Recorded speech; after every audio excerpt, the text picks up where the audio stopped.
کہ کون سی لینگویج ہوگی، لیکن ٹارگیٹ کیا تھا، وہ سملر ہونی چاہیے جاوا لینگویج کے۔ برینڈن آئک کے پاس زیادہ ٹائم نہیں تھا، بہت زیادہ پریشر تھا کہ جلد سے جلد ایک ورکنگ پروٹوٹائپ سامنے لایا جائے تاکہ جلد سے جلد اس کو لانچ کیا جائے۔ سن کے ساتھ الائنس ہو چکا تھا اور جلد سے جلد کلائنٹ کے لیے ایک ایسی اپلیکیشن لانا ضروری تھا تاکہ سن بھی مارکیٹ کر سکے اور نیٹ اسکیپ کو بھی ایک ایڈوانٹیج مل سکے، ایج مل سکے۔ اس لیے برینڈن آئک نے جلد سے جلد بنانے کی کوشش کی اور 1995 میں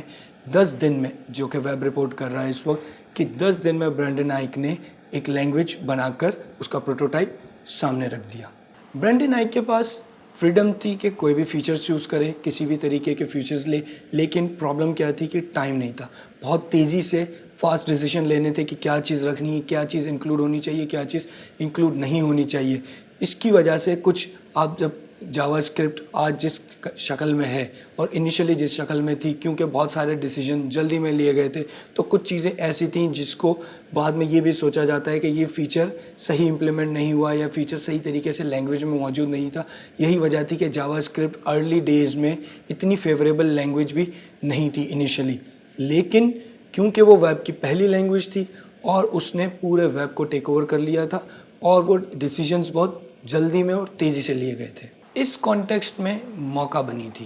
جو پروگرامنگ لینگویج جو پہلا نام تھا جاوا اسکرپٹ کا، اس کانٹیکسٹ میں بنی تھی تیزی میں، اور کچھ ہی ہفتوں میں اس کا ورکنگ پروٹوٹائپ ریڈی ہو گیا۔ اور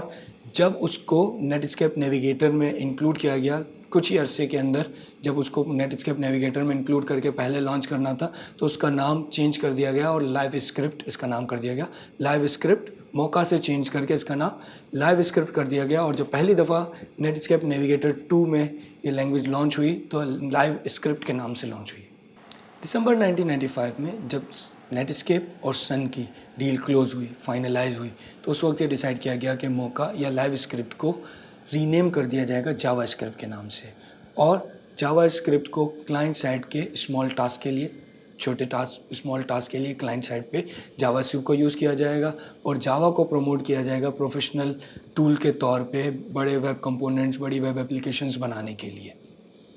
جاوا اسکرپٹ کا نام مارکیٹنگ اسٹریٹجی تھی، کیونکہ جاوا رائز پہ تھی اس وقت، سن مائکرو سسٹم کی اپلیکیشن بہت زیادہ یوٹیلائز ہو رہی تھی، بہت زیادہ اس کی ڈیمانڈ تھی اور ایک نام تھا اس کا، تو اسی نام کا ایڈوانٹیج لینے کے لیے کہ جب براؤزر میں جاوا اسکرپٹ ہوگی تو جاوا کے نام کے ایڈوانٹیج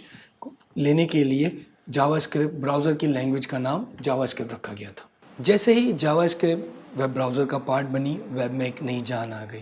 ویب پیجز انٹریکٹیو ہو گئے اور اس کا یوزر ایکسپیرینس پہ بہت بڑا امپیکٹ پڑا، ایک کنسیڈریبل افیکٹ پڑا براؤزر بیسڈ اپلیکیشنس پہ، ویب پیجز پہ وہ انٹریکٹیو ہو گئے اور بہت یوزر ایکسپیرینس بہتر ہو گیا۔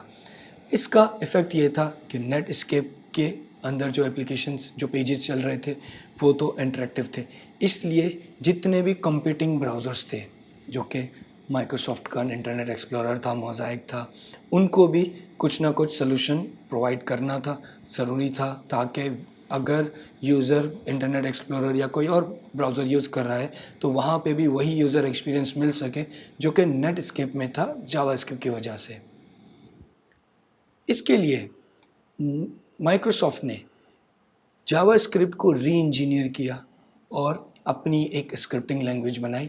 جے اسکرپٹ، اور 1996 میں انٹرنیٹ ایکسپلورر 3 میں جے اسکرپٹ کو براؤزر کا پارٹ بنایا گیا۔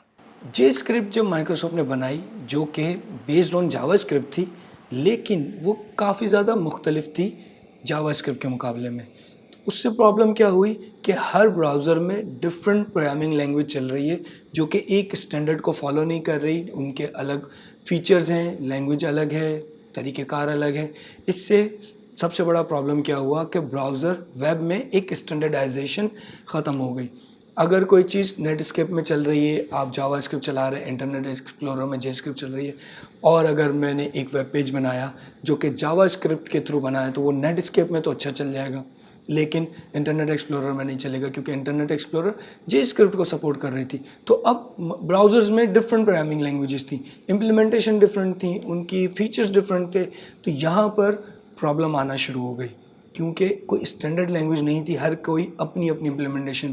4 براؤزر ہوں گے, چاروں کی اپنی اپنی امپلیمنٹیشن ہوگی, تو ایک ویب پیج اگر یاہو اپنا yahoo.com بنائے تو اب اسے پرابلم کیا ہے؟ پرابلم یہ ہے ڈیولپر کو کہ وہ نیٹ اسکیپ پہ چلانے کے لیے جاوا اسکرپٹ, انٹرنیٹ ایکسپلورر پہ چلانے کے لیے جے اسکرپٹ, اور اگر کوئی اور براؤزر ہوتا تو اس کے لیے ایک اور پروگرامنگ لینگویج ہوتی. یہ پرابلم اسٹینڈرڈائزیشن نہ ہونے کی وجہ سے جو ڈیولپرز کے لیے یہ پرابلم آنا شروع ہو گئی, اور ویب اپلیکیشن ویب سائٹس پہ لوگوز ہوتے تھے انفارمیشن کے کہ best run at Netscape, best run at Internet Explorer, یعنی کہ یہ پیج اگر آپ دیکھیں گے تو نیٹ اسکیپ میں اچھا چلے گا کیونکہ اس میں programming language JavaScript use ہو رہی تھی. اور اگر وہ جے اسکرپٹ کے تھرو بنائی گئی ہے تو اس میں لکھا ہوتا تھا کہ یہ انٹرنیٹ ایکسپلورر میں بیسٹ چلے گی. یہاں پر ہیٹروجینیس ہو گیا, ہر براؤزر کے لیے الگ لینگویج, ڈیولپرز کے لیے پرابلم ہو گئی. تو ضرورت تھی اسٹینڈرڈائزیشن کی کہ کوئی ایک سینٹرل پوائنٹ ہو, تمام براؤزرز اس سینٹرل لینگویج کو اس کی سینٹرل امپلیمنٹیشن کریں. یہ اسٹینڈرڈائزیشن کی ضرورت تھی جو کہ اس وقت تک نہیں تھا.